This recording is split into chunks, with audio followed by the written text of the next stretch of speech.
الحمد لله رب العالمين والصلاة والسلام على سيد المرسلين أما بعد فأعوذ بالله من الشيطان الرجيم بسم الله الرحمن الرحيم الصلاة والسلام عليك يا رسول الله وعلى آلك وأصحابك يا حبيب الله الصلاة والسلام عليك يا نبي الله وعلى آلك وأصحابك يا نور الله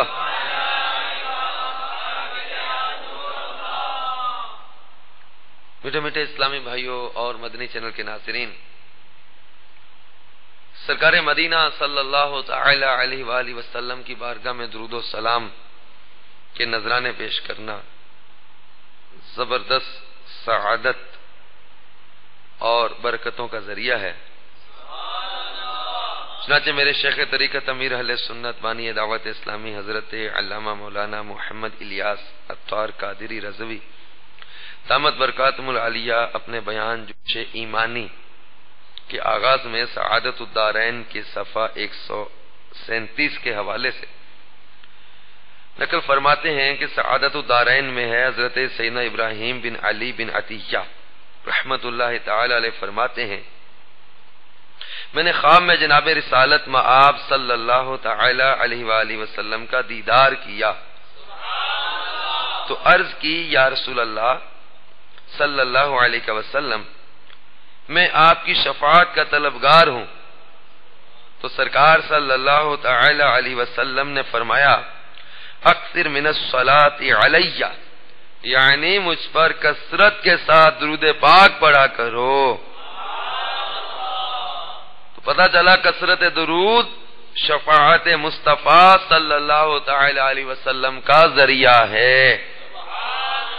صلو علی الحبیب صلی اللہ تعالی علی محمد وعلی آلہ وصحبہ وبارک وسلم۔ میٹھے میٹھے اسلامی بھائیوں اور مدنی چینل کے ناظرین،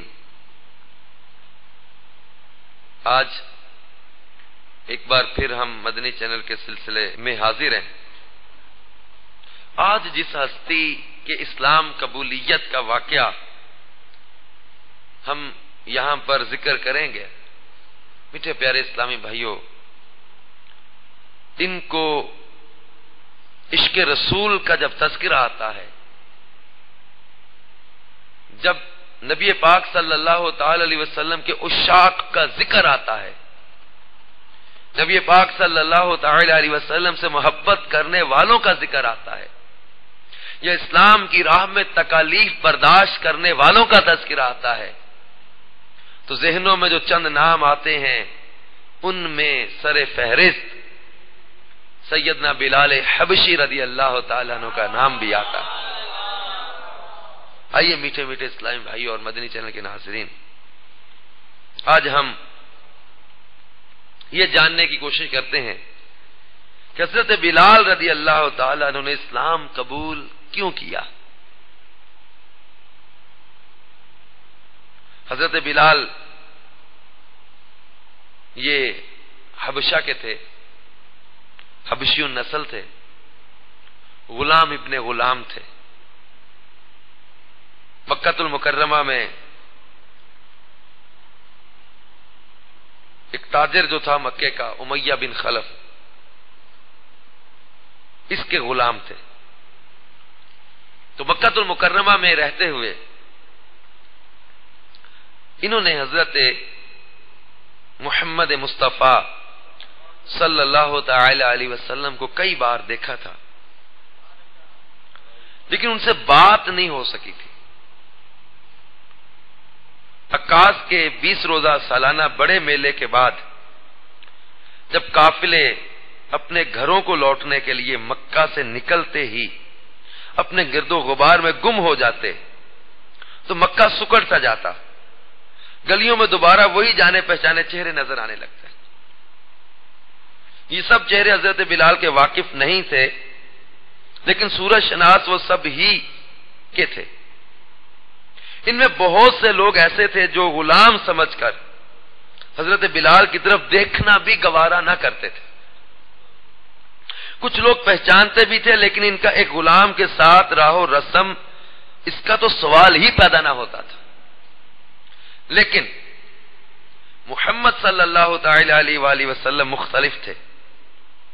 وہ جب بھی حضرت بلال فرماتے جب بھی یہ میرے پاس سے گزرتے تو میری طرف دیکھ کر محبت کے انداز میں مسکرا دیا کرتے تھے.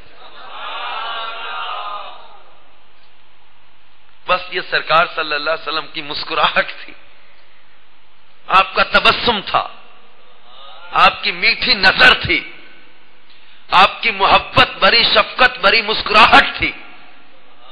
وہ غلام جس کو لوگ پاس بٹھانا پسند نہ کریں، وہ غلام جس سے کوئی بات کرنا پسند نہ کرے، وہ غلام جس کو کوئی دوست بنانا پسند نہ کرے، وہ غلام جس کا معاشرے میں کوئی سٹیٹس نہیں ہے، جس کا مکے کے اس معاشرے میں کوئی مقام نہیں ہے، جس کی کوئی عزت نفس نہیں ہے، جس کو جو ہے وہ جانوروں کی طرح جس کے ساتھ سلوک کیا جاتا ہے، اس کو انسان نہیں سمجھا جاتا تھا.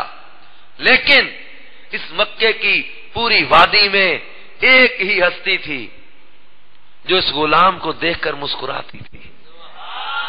ایک ہی ہستی تھی جن کی آنکھوں میں، جن کے چہرے میں، جن کے تبسم میں، جن کی مسکراہٹ میں حضرت بلال کو اپنائیت نظر آتی تھی، محبت نظر آتی تھی، دوستی نظر آتی تھی، چاہت نظر آتی تھی.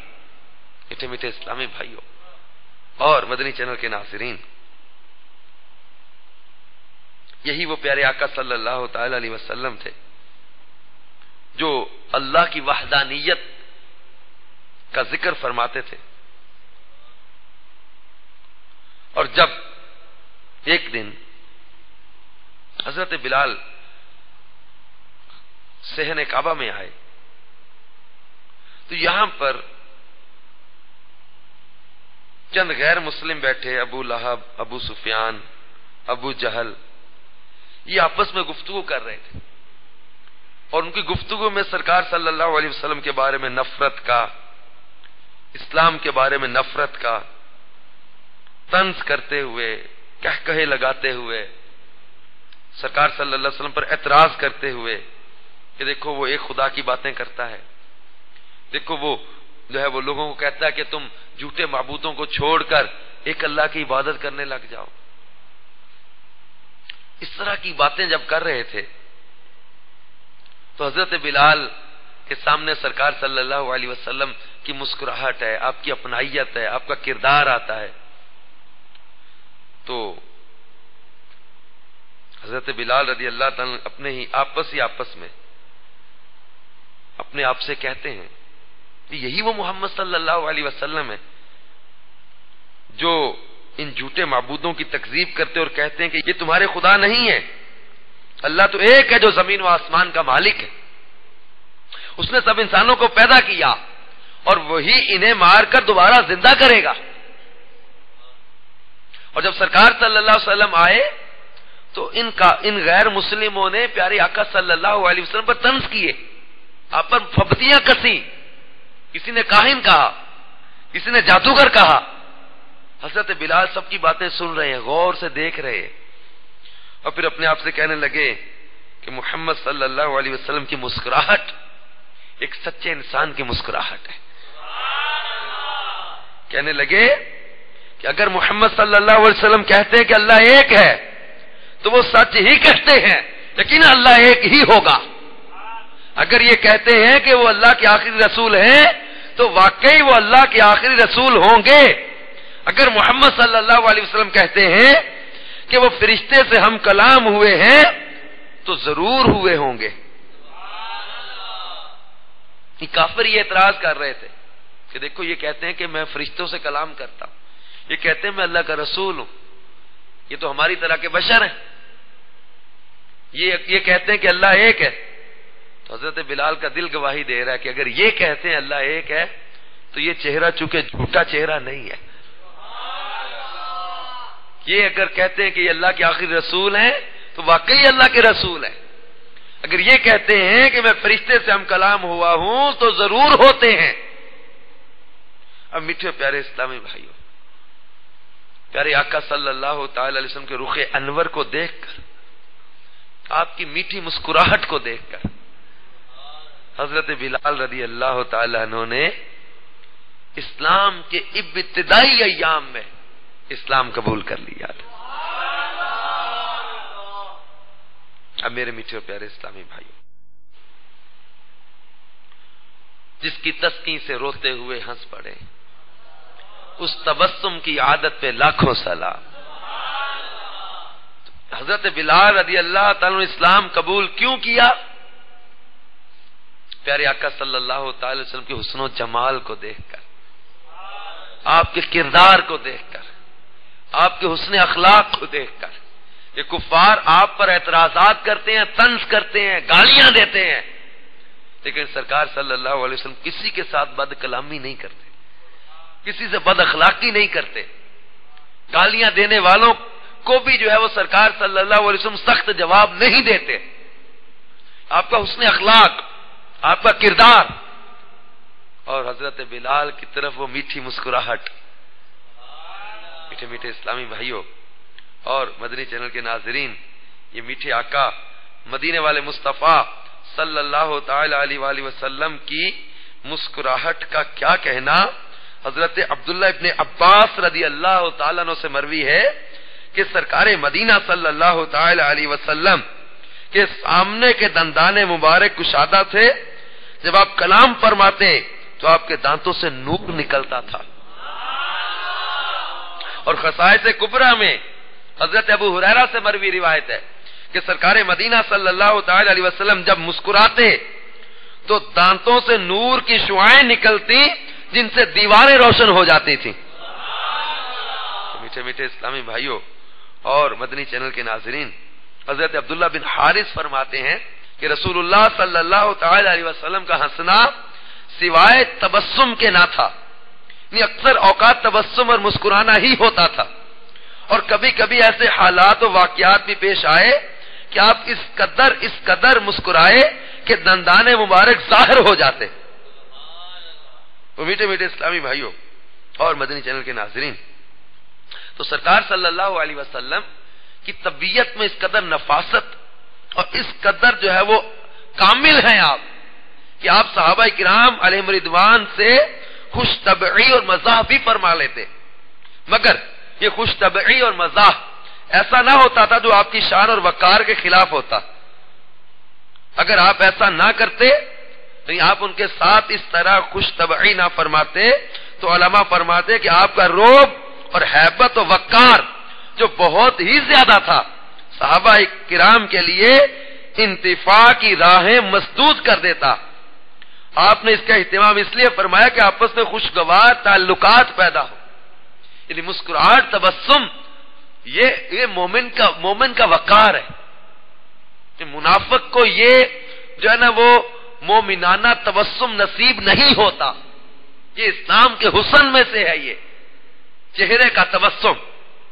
آپ نے مدنی چینل پر میرے شیخ طریقت، میرے باپا، میرے ہادی، میرے رہبر امیر اہل سنت کو دیکھا ہوگا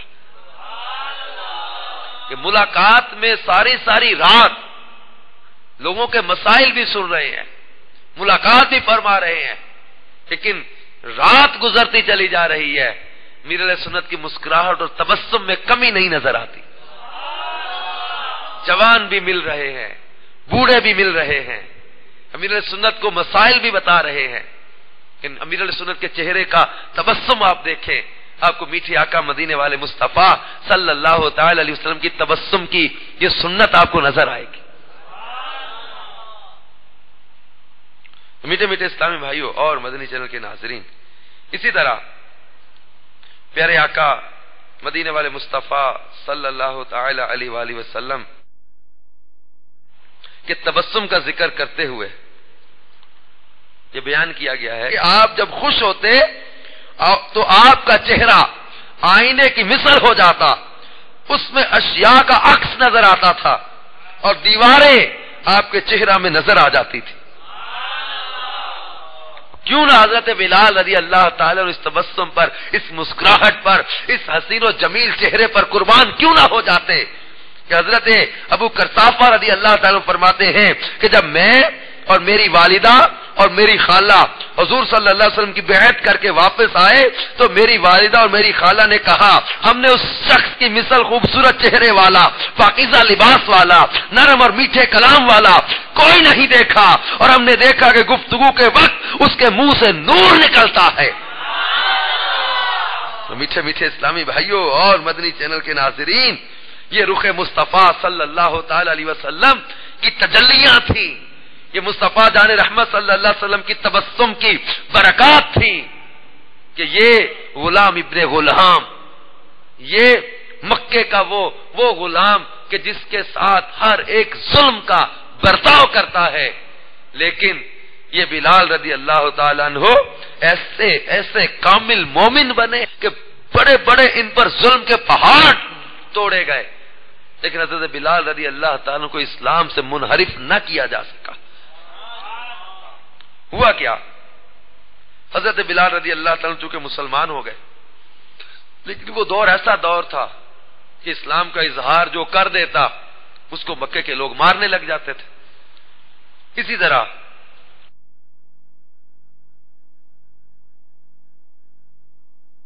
کفار نے مارنا شروع کیا۔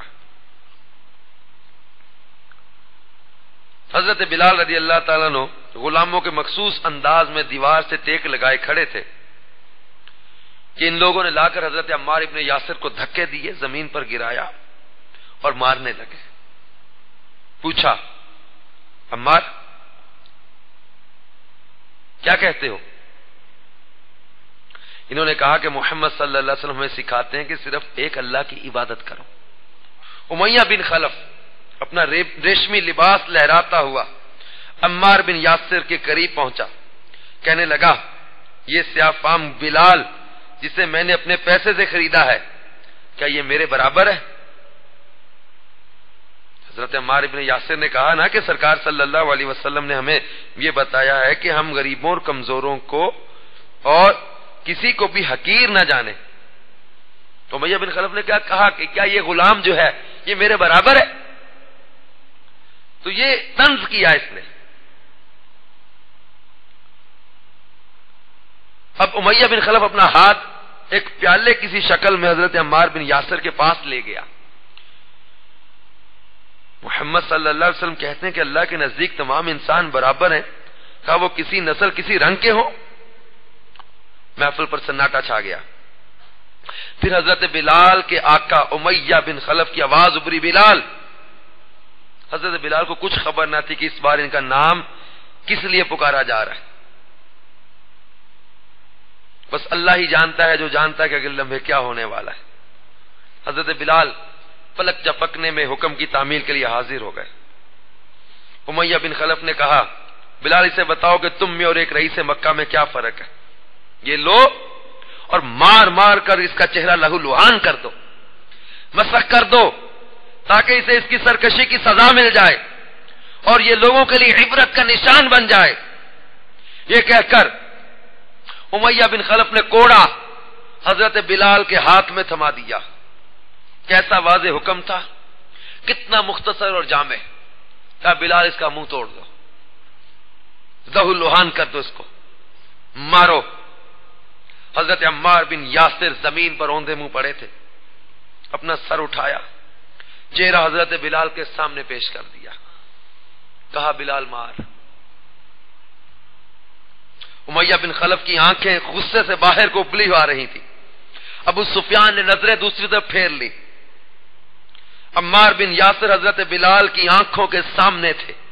اب منظر آیا، عمار ابن یاسر زمین پر لیٹے ہیں اور بلال حبشی کے ہاتھ میں کوڑا ہے۔ وہ ٹکٹکی باندھے حضرت بلال کو دیکھ رہے تھے، ان کی نظروں میں پاکیزگی تھی، سکون تھا، بے خوفی تھی، سر تاپا، مجبور مگر پرعزم۔ حضرت بلال نے ان کی آنکھوں میں ایسی قوت دیکھی جو انہیں غلامی کے بندھن سے بھی زیادہ طاقتور محسوس ہوئی۔ ٹھیک اسی لمحے امیہ بن خلف کا غلام جو غلام ابن غلام تھا، جو امیہ بن خلف کے ایک اشارہ ابرو پر اپنی جان قربان کرنے کے لیے تیار رہتا تھا، اسی لمحے وہ غلام، وہ بلال کسی اور کا غلام ہو گیا۔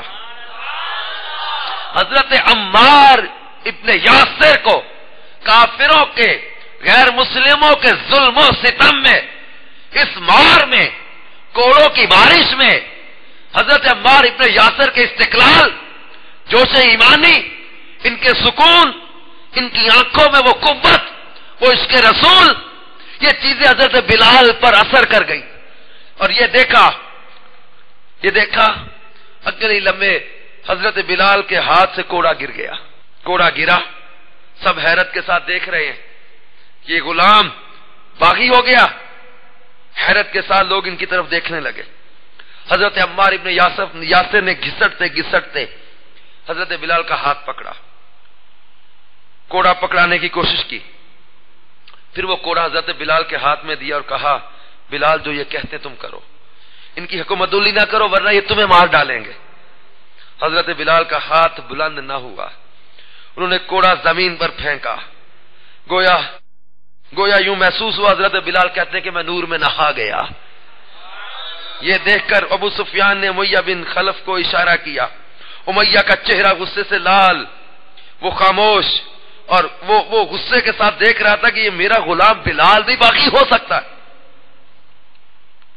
اور کہنے لگا، ہے بلال، اگر تمہیں یہ گمان ہے کہ تم انسان ہو اور تم کو بھی خدا رکھنے کا حق ہے تو میری بات کان کھول کر سن لو، تمہارے خدا وہی ہوں گے جو تمہارے آقا امیہ کے خدا ہیں، کوئی نیا خدا میرے غلام خانہ میں نہیں لایا جا سکتا۔ پھر امیہ نے نظر دوڑائی، کہنے لگا تمہاری اصلاح کرنی پڑے گی، لیکن آج نہیں، میں سورج کے نصف النہار پر آنے کا انتظار کروں گا۔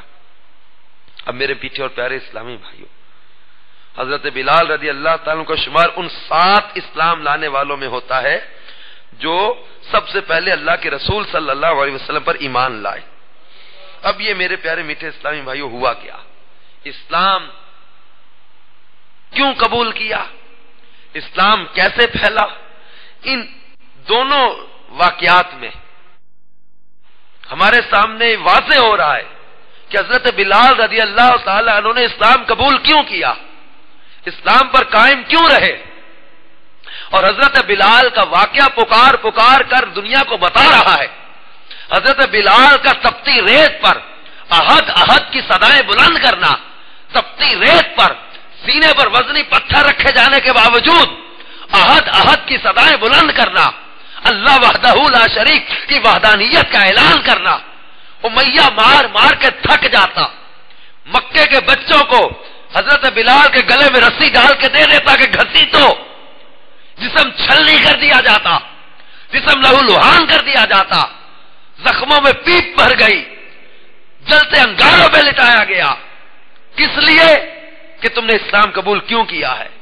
اسلام چھڑوانے کے لیے، اسلام سے واپس پلٹانے کے لیے، اسلام سے منحرف کرنے کے لیے یہ ظلم کی آندیاں چلائی جا رہی ہیں، یہ مارا جا رہا ہے، تکلیفیں دی جا رہی ہیں، اذیتیں دی جا رہی ہیں، خوف دلایا جا رہا ہے، ان کو ڈرایا دھمکایا جا رہا ہے، ہر طرح سے ان پر ظلم کیے جا رہے ہیں۔ لیکن میرے میٹھے اور پیارے اسلامی بھائیوں، حضرت بلال کا تپتی ریت پر سینے پر وزنی پتھر کے نیچے ان کے کوڑوں کی بارش میں، ان کے ظلم و ستم کے جب وہ انگاروں کے اوپر لیٹ کر اللہ کے محبوب کی رسالت کا اور اللہ کی وحدانیت کا اعلان، اس بات کا اظہار ہے، اس بات کی گواہی ہے، اس بات کی حقانیت کی دلیل ہے کہ اسلام تلوار سے نہیں پھیلایا گیا بلکہ اسلام سے روکنے کے لیے تلوار اٹھائی گئی ہے۔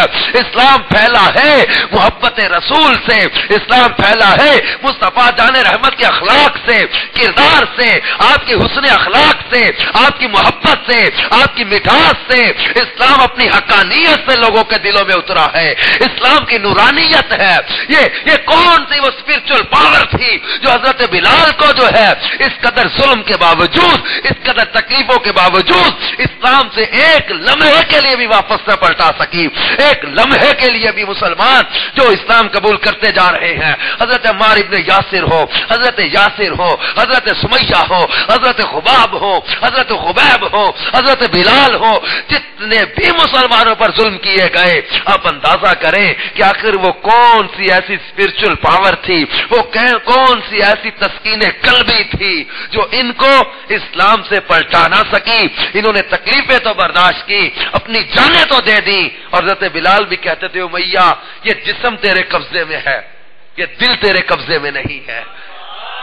مار مار، جسم تیرے قبضے میں ہے نا، مار، کتنا مارے گا، لیکن دل مصطفیٰ کے قدموں میں دے چکا ہو.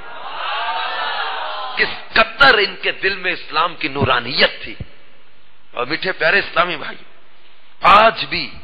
آج بھی اگر ہم یہی عشق رسول لے لیں، یہی محبت رسول لے لیں، یہی جوش ایمانی لے لیں، یہی جذبہ عشق رسول لے لیں، انشاءاللہ تبارک و تعالی آج بھی جو ہے وہ ہمارے اندر ایسے لوگ موجود ہیں کہ جنہوں نے اسلام قبول کیا، اسلام قبول کرنے کے بعد طرح طرح کی تکالیف کا سامنا کیا، لیکن جب وہ استقلال کے ساتھ، ثابت قدمی کے ساتھ جو ہے وہ اسلام پر ڈٹے رہے. اللہ تبارک و تعالی نے ایسے ثابت قدم رہنے والوں کی تعریف فرمائی قرآن پاک میں. آئیے میٹھے پیارے اسلامی بھائیوں، آپ کو ایک ایسی ہی جب حضرت بلال رضی اللہ تعالیٰ عنہ کی یادوں سے مالا مال ایک مدنی بہار سناتا ہوں، آپ کا ایمان تازہ ہوگا. اور آج کے دور میں بھی پیارے آقا صلی اللہ تعالی علیہ وسلم کی خاطر، اسلام کی خاطر قربانیاں دینے والے موجود ہیں. چنانچہ تبلیغ قرآن و سنت کی عالمگیر غیر سیاسی تحریک دعوت اسلامی کے اشاعتی ادارے مکتبۃ المدینہ کی مطبوعہ 504 صفحات پر مشتمل کتاب غیبت کی تباہ کاریاں کے صفحہ 284 سے ایک نو مسلم کی دردناک آپ بیتی کا تذکرہ ملتا ہے. میرے شیخ طریقت امیر علیہ سنت بانی دعوت اسلامی فیضان سنت کہ اس باب غیبت کی تباہ کاریاں میں فرماتے ہیں کہ الحمدللہ عز وجل تبلیغ قرآن و سنت کی عالمگیر غیر سیاسی تحریک دعوت اسلامی اہل حق کی سنت و بری تحریک ہے. اس کے عقائد عین قرآن و سنت کے مطابق ہے، اس سے ہر دم وابستہ رہیے. انشاءاللہ عز وجل عاشقان رسول کی صحبت کی برکت سے ایمان کی حفاظت کا جذبہ، نیکیوں کی طرف رغبت اور غیبتوں وغیرہ گناہوں سے نفرت حاصل ہوگی. ہر حالت میں ایمان کی حفاظت ضروری ہے. اگر ایمان پر خاتمہ نہ ہوا تو عبادت کچھ بھی کام نہ آئے گی. فرمان مصطفیٰ صلی اللہ تعالی علیہ وسلم ہے انما الاعمال بالخواتیم، یعنی اعمال کا دار و مدار خاتمے پر ہے. چاہے کیسی ہی آفت آن پڑے، ایمان ہرگز متزلزل نہیں ہونا چاہیے. اس ضمن میں ایک نو مسلم کی دردناک آپ بیتی سنیے. چنانچہ دہلی ہند کے علاقے سلیم پور کے مقیم 22 سالہ نوجوان کے قبول اسلام کا ایمان افروز واقعہ انہی کی زبانی سنیے. ان کا کہنا کچھ یوں ہے کہ میں غیر مسلم خاندان سے تعلق رکھتا تھا، میرے والد کی خواہش تھی کہ میں ڈاکٹر بنوں. اس سلسلے میں انہوں نے مجھے 1994 میں اپنے ڈاکٹر دوست کے اسپتال بھیج دیا. وہ غیر مسلم ڈاکٹر مسلمانوں سے اس قدر نفرت کرتا تھا کہ ان کے ہاتھوں کی چھوئی ہوئی چیز تک کھانا یا پینا گوارا نہ کرتا تھا. میری بھی یہی عادت بن گئی کہ سارا دن پیاسا رہنا منظور مگر مسلمانوں کے ہاتھ سے پانی پینا نامنظور. کئی سال یوں ہی گزر گئے. ایک روز سبز امامے میں ملبوس ایک اسلامی بھائی آنکھوں کے آپریشن کے لیے وہاں آئے. ان کی زبان و نگاہ کی حفاظت کا انداز اور حسن اخلاق دیکھ کر رفتہ رفتہ میں ان کے قریب ہو گیا. توجہ میرے میٹھے اسلام بھائی اور مدنی چینل کے ناظرین، یہ غیر مسلم جو اس قدر نفرت کرتا ہے مسلمانوں سے کہ جس چیز کو ہاتھ لگ جائے اس چیز میں پانی بھی پینا گوارا نہیں کرتا، لیکن دعوت اسلامی کا ایک اسلامی بھائی آپریشن کے لیے وہاں آیا تو اس کا حسن اخلاق، نظر کی حفاظت کا انداز اور زبان کی حفاظت کا انداز، کفل مدینہ آنکھ کا، زبان کا اور حسن اخلاق، یہ اس کو قریب کرتا چلا گیا. وہ کہتا ہے کہ وہ مجھ پر وقتاً فوقتاً انفرادی کوشش کرتے رہے. کچھ دنوں بعد وہ اسلامی بھائی اسپتال سے چلے گئے مگر میرا ان سے رابطہ رہا اور میں ان کے پاس آتا جاتا رہا۔ اس کا کہنا ہے کہ ان کے پاس ایک ضخیم کتاب تھی جس کا نام فیضان سنت تھا۔ جب وہ چوک وغیرہ پر اس کا درس دیتے تو انفرادی کوشش کرتے ہوئے مجھے بھی درس میں شرکت کی دعوت پیش کرتے، میں سننے بیٹھ جاتا۔ فیضان سنت کے درس کی برکتوں سے کچھ ہی دنوں میں میرا دل مذہب اسلام کے لیے نفرت کی بجائے محبت محسوس کرنے لگا۔ اب میں مسلمانوں کے ساتھ کھا پی بھی لیتا، مساجد و اذان کا احترام کرتا۔ 2004 میں ایک روز دعوت اسلامی کے اشاعتی ادارے مکتبۃ المدینہ کا مطبوعہ رسالہ غسل کا طریقہ پڑھا، مگر صحیح طریقے سے سمجھ نہ سکا۔ ان اسلامی بھائی سے پوچھا تو انہوں نے مجھے رسالے کی مدد سے تفصیلاً طہارت کے مسائل سکھائے اور فرمایا کہ حقیقی پاکی بغیر مسلمان ہوئے حاصل نہیں کی جا سکتی۔ وہ وقت میری سعادتوں کی معراج تھا، وہ وقت میری سعادتوں کی معراج کا تھا۔ ان کے الفاظ نے میری زندگی کا رخ تبدیل کر دیا۔ میں نے کچھ دیر سوچا اور پھر کلمہ طیبہ پڑھ کر دائرہ اسلام میں داخل ہو گیا۔ کفر کے اندھیرے چھٹ گئے، میرا دل نور اسلام سے جگمگانے لگا۔ وہ کہتا ہے کہ میں تبلیغ قرآن و سنت کے عالمگیر غیر سیاسی تحریک دعوت اسلامی کے سنتوں پر اجتماع میں پابندی سے شرکت کرنے لگا اور حضور غوث اعظم رحمت اللہ علیہ کا مرید ہو کر سلسلہ عالیہ قادریہ رضویہ میں داخل ہو گیا اور با جماعت نمازیں پڑھنے لگا، مگر کبھی کبھی شیطان مذہب اسلام کے بارے میں وسوسے ڈالتا۔ ایک روز دعوت اسلامی کے اشاعتی ادارے مکتبۃ المدینہ کا مطبوعہ رسالہ بڈھا پجاری پڑھا تو الحمدللہ تمام وسوسوں کی کاٹ ہو گئی۔ 18 جولائی 2005 کو عاشقان رسول کے ہمراہ مدنی قافلے میں سنتوں برے سفر کی سعادت ملی۔ اس سے پہلے میں ذرا سی بات پر گھر والوں سے ناراض ہو جاتا، کھانا مزاج کے خلاف ملتا تو خوب شور مچاتا تھا۔ مدنی قافلے میں سفر کی برکت سے یہ عادت بھی نکل گئی۔ گھر والے میری اس تبدیلی پر حیران تھے اور مذہب اسلام سے متاثر ہو رہے تھے۔ میں داڑھی شریف کی سنت اپنانے کے ساتھ ساتھ سر پر سبز امامہ بھی باندھنے لگا، مگر ہسپتال سے گھر جاتے وقت اتار لیتا۔ چند دنوں بعد بعض لوگوں نے میرے خلاف گھر والوں کا منفی ذہن بنایا، جس پہ گھر میں سختی شروع ہو گئی۔ اب مجھے بات پر ٹوکا جاتا، بلکہ مارنے سے بھی دریغ نہ کیا جاتا۔ میں نے تنگ آ کر گھر چھوڑ دیا، مگر کچھ ہی روز بعد بھائی وغیرہ نے بہانے سے بلوایا اور زبردستی نائی یعنی حجام کے پاس پکڑ کر لے گئے۔ جب میں نے اس نائی کو بتایا کہ میں مسلمان ہو چکا ہوں تو وہ ڈر گیا اور اس نے داڑھی مونڈنے سے انکار کر دیا، مگر افسوس کہ علم دین سے بے بہرا ایک مسلمان نے گھر والوں سے کہہ دیا کہ داڑھی رکھنا ضروری نہیں ہے، ہمیں دیکھو لاکھوں مسلمان کہاں داڑھی رکھتے ہیں۔ یہ سن کر کفر کی تاریکیوں میں گھرے ہوئے گھر والوں کا دل ایک دم کھل گیا اور انہوں نے سوتے میں بلیڈ سے میری داڑھی مونڈنا شروع کر دی۔ میری آنکھ کھل گئی، داڑھی بچانے کی جد و جہد میں میرا چہرہ لہو لہان ہو گیا۔ میں رو رو کر انہیں اس کام سے باز رہنے کی التجائیں کرتا رہا، مگر انہوں نے میری ایک نہ سنی اور داڑھی مونڈ کر ہی دم لیا۔ چہرے سے بہنے والا لہو میرے آنسوؤں میں شامل ہو گیا۔ انہوں نے اسی پر بس نہیں کیا بلکہ مجھے ایک کمرے میں قید کر دیا۔ تن کے کپڑوں کے علاوہ میرے پاس اور کچھ نہ تھا۔ میری نگرانی کی جاتی مگر میں کسی نہ کسی طرح چھپ کر نمازیں ادا کر لیتا، نیند کی قربانی دے کر بھی اپنا وضو قائم رکھتا تاکہ موقع ملنے پر نماز ادا کر سکوں۔ میرا کوئی پرسان حال نہ تھا، نہ ہی کوئی ہمدرد تھا کہ ہمدردی کے دو میٹھے بول سنا کر میری ڈھارس بندھاتا۔ تقریباً 2 ماہ اسی طرح گزر گئے، یہاں تک کہ رمضان کا مقدس مہینہ آیا۔ مجھے کون سحری فراہم کرتا؟ رمضان کا روزہ چھوڑنا مجھے گوارا نہ تھا، چنانچہ میں نے بغیر سحری ہی روزہ رکھ لیا۔ شام تک جب میں نے کھانا نہیں کھایا تو گھر والوں کو تشویش ہوئی، وہ جمع ہو کر آئے اور کھانا کھانے کے لیے زور دینے لگے۔ میں نے کہا رکھ دو، میں کھا لوں گا۔ ان کے جانے کے بعد میں نے مزید اصرار سے بچنے کے لیے سالن ادھر ادھر کر دیا اور روٹیاں جیب میں ڈال لی، مگر گھر والوں کو کسی طرح شک ہو گیا اور انہوں نے دن کے وقت زبردستی مجھے کھانا کھلایا۔ میں دل ہی دل میں کٹتا رہا مگر مجبور تھا، یوں میں 5 روزے نہ رکھ سکا۔ آخر کار کسی سبب سے گھر والوں سے مجھے کچھ ڈھیل ملی اور دوبارہ اسپتال جانے لگا، مگر میں بغیر دیکھے آپ پیارے میٹھے اسلام بھائی اس نو مسلم کے جذبات دیکھیں، کتنی تکلیفیں آ رہی ہے۔ کہ کہنا میں بغیر سحری روزے کی نیت کر لیتا اور بظاہر دوپہر کا کھانا اسپتال ساتھ لے جاتا، مگر شام کے وقت اسے افطاری کرتا۔ اسی دوران میں نے اسلام قبول کرنے کے متعلق قانونی کاغذات بھی مکمل کروا لیے، مگر گھر والوں کو پتہ نہ چلا۔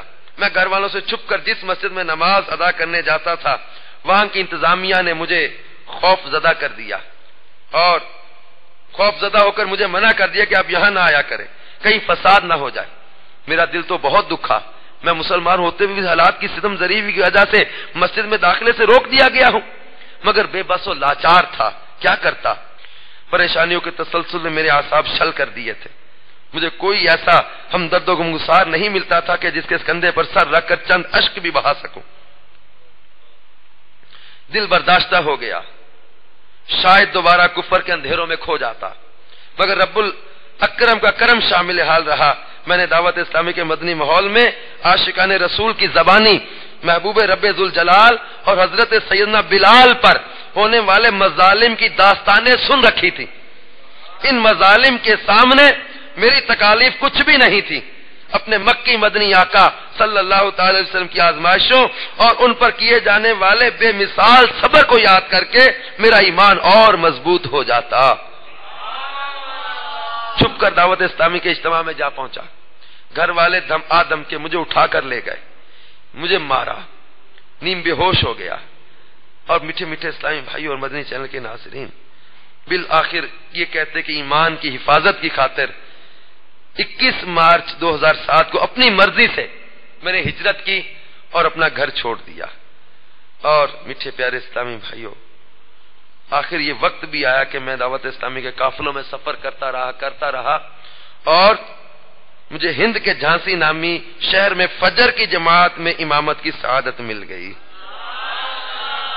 ان کا کہنا ہے کہ دعوت اسلامی پر میری جان قربان کہ اس نے کفر کی آغوش میں پلنے والے کو نہ صرف دولت ایمان سے نوازا بلکہ امامت کے مصلے پر لا کھڑا کیا۔ میٹھے میٹھے اسلامی بھائیوں اور مدنی چینل کے ناظرین، آئیے ہم بھی اس نو مسلم کے اسلام قبول کرنے اور اسلام کے بعد آنے والی تکالیف کو سامنے رکھیں، کیونکہ اس کے اندر جذبہ کیا تھا کہ اپنے آقا مدینے والے مصطفیٰ صلی اللہ علیہ وسلم کی تکالیف کو اور حضرت بلال حبشی رضی اللہ تعالیٰ پر کیے جانے والے مظالم کو یاد کر کے یہ جو ہے وہ ایمان پر استقامت پاتے چلے گئے۔ اللہ تعالیٰ سے دعا ہے اللہ تعالیٰ ہمیں بھی ایمان پر، اسلام پر، دعوت اسلامی کے مدنی ماحول میں استقامت و اخلاص نصیب فرمائے۔ آمین بجاہ النبی الامین صلی اللہ تعالی علیہ وآلہ وسلم۔